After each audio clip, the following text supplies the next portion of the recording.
She told me it was just her and her mom. A weekend in Las Vegas. Spa treatments. Room service. Some mother-daughter bonding before the chaos of wedding season kicked in. No friends, no wild parties, just two women, a suite, and a stack of bridal magazines. But that was a lie, because 2 nights into the trip, I got an anonymous email. No subject, no message. Just a folder. Dozens of high-res, time-stamped photos, each one a blade. There she was, my fiancée Vanessa, slipping into a penthouse suite with her ex. And the worst part? Her mom booked the room. My name's Drew. I'm 35. And up until that email, I thought I was marrying the love of my life. We met at a summer charity gala in Denver. I was there reluctantly, nursing a whiskey neat and dodging socialites. She was dazzling, black dress, silver heels, and a laugh that cut through the pretension like it had somewhere better to be. She caught me watching her, winked, and walked over like we were already old friends. That night, we talked until the staff turned the lights off. Vanessa was lightning in a bottle, confident, charming. The kind of woman who made you feel like the world was finally paying attention to you. Her mom, Linda, was cut from the same cloth, polished, opinionated, and fiercely proud of her daughter. Things moved fast. Within a year, we were living together. A year after that, I proposed. I'd never believed in soulmates before Vanessa, but she made everything feel possible. So when she said she needed one last girls' trip with her mom before the wedding, I didn't blink. I even helped her pack. Slipped a note into her carry-on that said, "Come back rested and ready to be my wife." I never saw the note again. The photos started simple. The two of them at a rooftop bar, champagne in hand. Vanessa laughing, her ex leaning just a little too close. Then came the casino shots, her in that green dress she told me she left at home, him with his hand at the small of her back. And then the suite, the same one she claimed was just for her and Linda. The timestamps showed them arriving together. Hours passed. Then more photos. Lights low, curtains drawn. I stared at them for a long time, not just at her, but at what I missed. The cracks I ignored. When she came back, she acted tired, blamed it on the heat, said the trip had been a little underwhelming, and she was just glad to be home. I almost believed her. Almost. But I couldn't shake the images. So I waited. 3 days later, I asked her to sit down. I placed the manila folder on the table, the kind that makes you sit up straight. She looked at it like it had teeth. "What's this?" she asked, all fake calm. I didn't answer. I just pushed it toward her. She didn't open it. Not at first. Because I think, in that moment, she already knew. And she was stalling, hoping I'd blink first. Hoping there was still a version of this conversation where she could lie her way back to safety. But that version was gone. Just like the woman I thought I was marrying. She opened the folder with shaking hands. Didn't speak. Just flipped through the photos like she was trying to convince herself they were someone else's life. Someone else's betrayal. But every frame was her. Her dress. Her smile. Her lipstick on a glass that wasn't hers. When she finally looked up, her voice was barely a whisper. "Where did you get these?" I didn't answer. Because that wasn't the real question. The real question, the one she didn't dare ask, was, "How much do you know?" I let the silence hang between us. Heavy. Honest. Then I said, "You told me it was just you and your mom." She nodded slowly. It was. At first. That's when I knew she was still clinging to the narrative. Still trying to thread some desperate needle between damage control and delusion. "Linda booked that suite," I said. "The penthouse. The same one you walked into with your ex." Her mouth parted slightly, just enough for guilt to slip through. "I didn't plan it," she said. "I swear. I didn't go to Vegas to do that." "But you did." "I know." Her voice cracked. "I know." She sat back, eyes glassy, hands still resting on the photo of them walking into the elevator, her heels off, him holding the door, like they'd done this 100 times before. "I just wanted to see him," she said. To talk. To talk." I repeated. She nodded. We hadn't spoken in years. We broke up messy. He moved to the coast. We were never really finished. I felt something in me snap, not loudly, but like a rope giving way under slow tension. "You were marrying me in 3 weeks," I said. "I know," she whispered again. I leaned forward. "Did Linda know?" She flinched. That was all I needed. She didn't know She knew we might meet up. She thought it'd help me get clarity. I laughed. Couldn't help it. A sharp, humorless thing. "Clarity," I said. "So she booked you a 5-star suite to cheat in peace." She thought if I saw him, really saw him, I'd realize I was over it. That I'd come back more sure. "And did you?" Vanessa didn't answer. And that, more than anything, told me the truth. Her silence was the confession. I stood up, pushed the folder closer to her. "You don't have to lie anymore." I'm not, she said quickly. I didn't sleep with him. Then what did you do, Vanessa? Play Scrabble and reminisce about prom. She looked at the floor. It got complicated. No, I said. It got simple. You had a choice. And you made it. She wiped at her face, but there were no tears. Just the performance of grief. I should have walked away right then. Should have ended it clean. But some part of me needed to know the shape of the knife before I could pull it out. How long were you planning it? I asked. Was it always about him? She shook her head. No. I didn't even reach out until a few days before the trip. But you told me you were packing for spa days with your mom. You looked me in the eye. She nodded, eyes lowered. I didn't expect anything to happen. I just thought, maybe I needed to close that door. When I told Mom, she said if I really wanted to be sure, she could book something private. I didn't ask who'd be there. She just made it easy. So the suite was her idea? She booked it before I even confirmed meeting him. She said it was just in case I changed my mind. I exhaled. Sounds like she was hoping you would. I stepped back. You closed it all right, I said. You slammed it on everything we built. Vanessa stood up suddenly, like movement might save her. Drew, I'm sorry. I was scared. I thought I was losing myself. You've always been so sure, so grounded. I felt like I didn't know who I was anymore. And cheating helped with that? No. But it showed me I don't want him. I want you. I got lost. That's the thing about lies. They don't shatter everything at once. They corrode, quietly, day by day, until you don't recognize the foundation you're standing on. I can't marry someone who needs to test me to believe in me, I said. She reached for me then. Instinct, maybe. Or desperation. I stepped back. She stopped. And finally, she broke. I don't want to lose you, she said. You already did, I said. Then I turned, picked up the folder, and walked out. Because some betrayals don't need a final fight. They just need the door to close. I didn't go home right away. Didn't want to sit in the living room where we'd argued over centerpiece colors like it meant something. Didn't want to see our wedding board on the fridge, mocking me with sticky notes that read Mr. and Mrs. and honeymoon ideas. So I drove. No destination. Just highway and silence. Ended up at a 24-hour diner off I-70. Same place I used to come when I was younger and didn't know who I was yet. Back then, it was where I went to dream. That night, it was where I went to breathe. I ordered coffee I didn't drink. Just sat in a booth with cracked leather, staring at the steam rising from a mug that knew better than to get too close. I kept thinking about the look on her face when I said, "You already lost me." Not shock, not anger, just emptiness. Like she'd seen the edge and realized she'd pushed too far. That should have given me peace. It didn't. Because when someone you love betrays you, it doesn't just bruise your heart, it scrambles your memory. Makes you question every good moment, every I love you, every lazy Sunday morning when you thought love was enough. My phone buzzed around 2 a.m. Not Vanessa. It was her mom, Linda. I almost didn't answer. But curiosity's a dangerous thing at that hour. Drew, she said, voice soft. She told me you found out. You mean she told me the truth? I said, funny how that works. A pause. Then, I didn't know she'd go that far. You booked the room. I booked a room, she corrected. I didn't know who'd be in it. I stared out the window at a flickering gas station sign. Did you encourage her to meet him? I asked. She didn't deny it. Drew, she said softly. She told me you found out. You mean she finally told the truth? A pause. Then, I didn't know it would go that far. You booked the room. I did, she admitted. She told me she might want to talk to him. I thought it would be one conversation.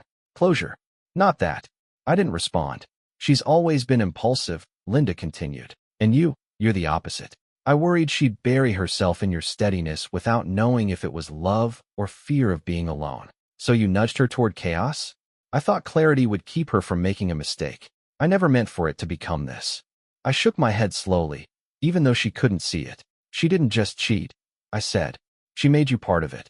And that's worse. Linda was silent for a long beat. Then finally, I thought I was helping her find peace of mind. But maybe I helped her destroy it. I didn't reply. She didn't expect me to. We hung up. And for a while, I just sat there, listening to the hum of the diner lights and the low clink of forks on plates from people who didn't know their lives were still intact. At some point, the waitress came over, refilled my coffee without asking. You all right, hon? She asked. I didn't lie. Not really. She smiled kindly. Sometimes people break things they don't know how to hold. That stuck with me too. When I finally left, the sky was bleeding into morning. One of those pale, tired dawns that doesn't promise much. But at least it was honest. I went home. packed a bag, took down the wedding board from the fridge, and for the first time in weeks, I slept.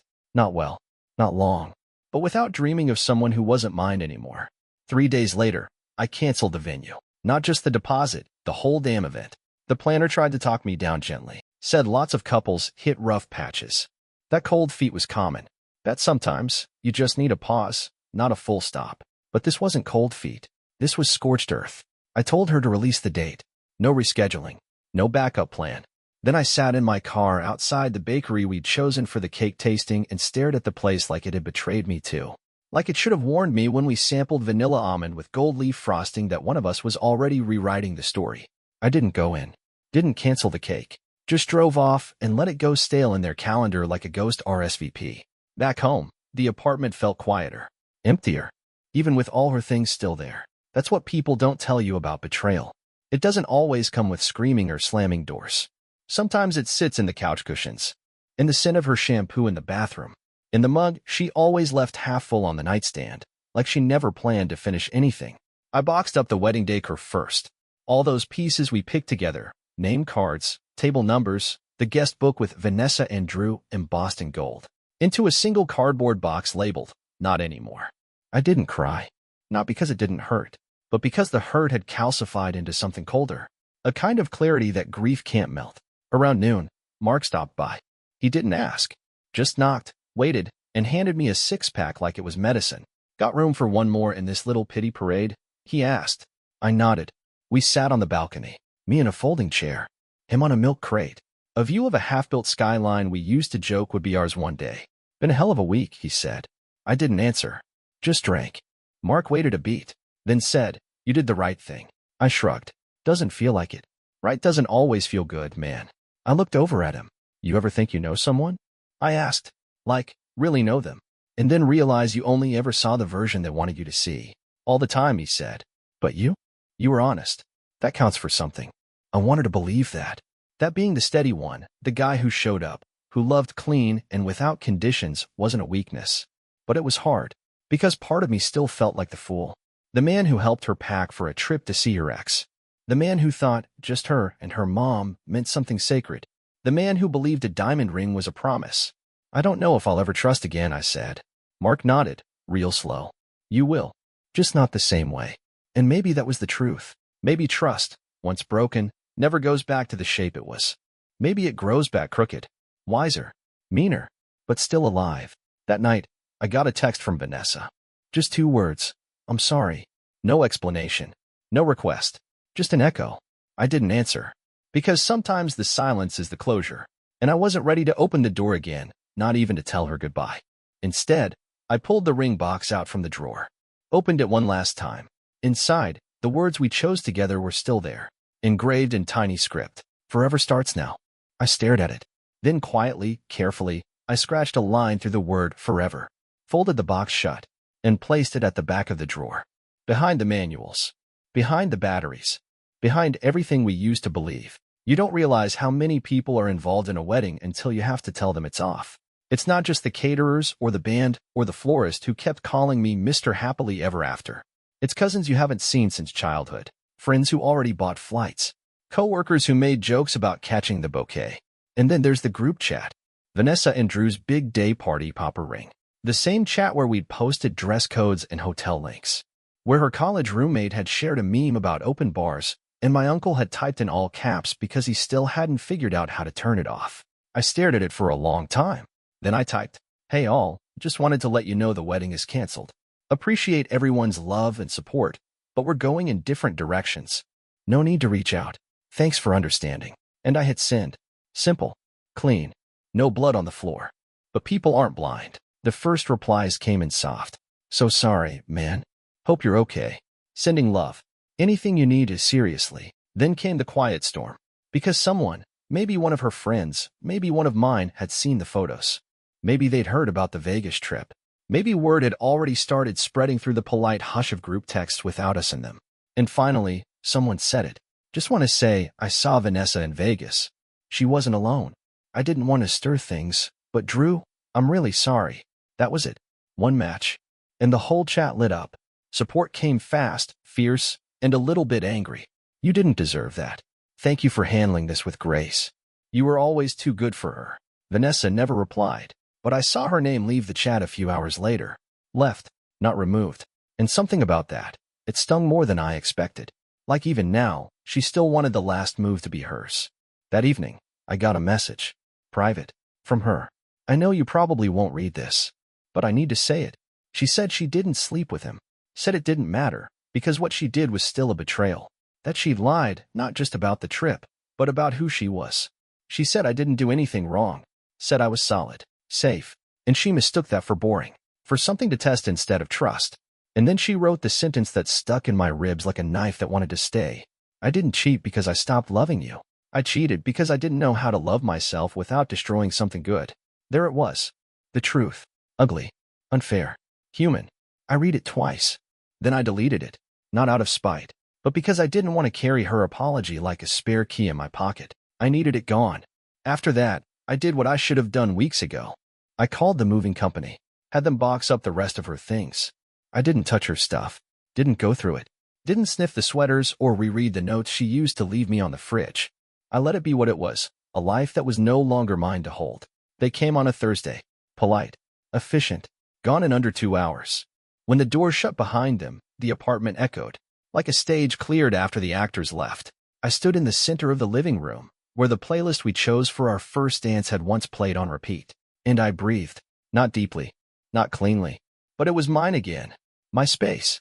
My silence. My beginning. A month passed. No wedding. No honeymoon. No more pretending. The save the dates were still stuck to a few fridges, probably gathering dust under grocery lists and photos of better news. But no one brought it up. At least not to me. And I didn't ask them to take them down. Because reminders aren't the enemy, they're just proof that something mattered. I got back into my routine slowly. Work, gym, sleep, repeat. Friends tried to drag me out.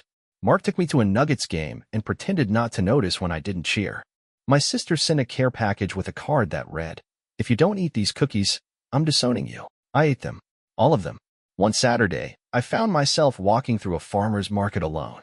Not because I needed anything, but because for the first time in weeks, I wanted to see people who didn't know me, who wouldn't look at me like I'd been hollowed out. That's when I saw her. Not Vanessa. Linda. Pearls, sunglasses, posture like she still ran a country club. She didn't see me right away, too busy inspecting tomatoes like they might lie to her. When our eyes met, she froze. Then, with the slow, cautious walk of someone who'd been thinking about this moment for weeks, she made her way over. "Drew," she said, carefully. I nodded. "Linda, I heard you canceled everything." "You heard right." She looked around, like she didn't want to be overheard, or maybe like she wasn't sure if she should say what came next. "I've been thinking a lot since we spoke," she said quietly, "about what I did, about what I allowed." I stayed silent. She hasn't been the same since. She's been quiet, wrecked. Still, I didn't say anything. Linda sighed. "She thought you were the right one. She just didn't think she was the right version of herself. She should have figured that out before the penthouse," I said. Linda flinched. "I know. I pushed too hard. Thought I was helping. I wasn't." "No," I said. "You weren't." She didn't argue. Just reached into her bag slowly. "There's something she wrote. She never sent it, but maybe you should read it." "I don't know what that means," I said. "It means," she kept confusing peace with emptiness. "Like love had to hurt to feel real. Then she should have left me," I said. "Not tested how far she could go before I did." Linda nodded slowly. "She regrets it. Truly. I'm sure she does," I said. "But regret doesn't come with a time machine." She reached into her bag and pulled out a small white envelope. "This was addressed to you," she said. "She wrote it, but never sent it. I shouldn't have it. But I thought maybe you deserved to read it." I didn't take it. Not at first. Then I did. Not for her. For me. Back home, I didn't open it right away. Let it sit on the kitchen counter for a day. Then 2. When I finally broke the seal, it was 3 paragraphs. Short. Simple. Handwritten.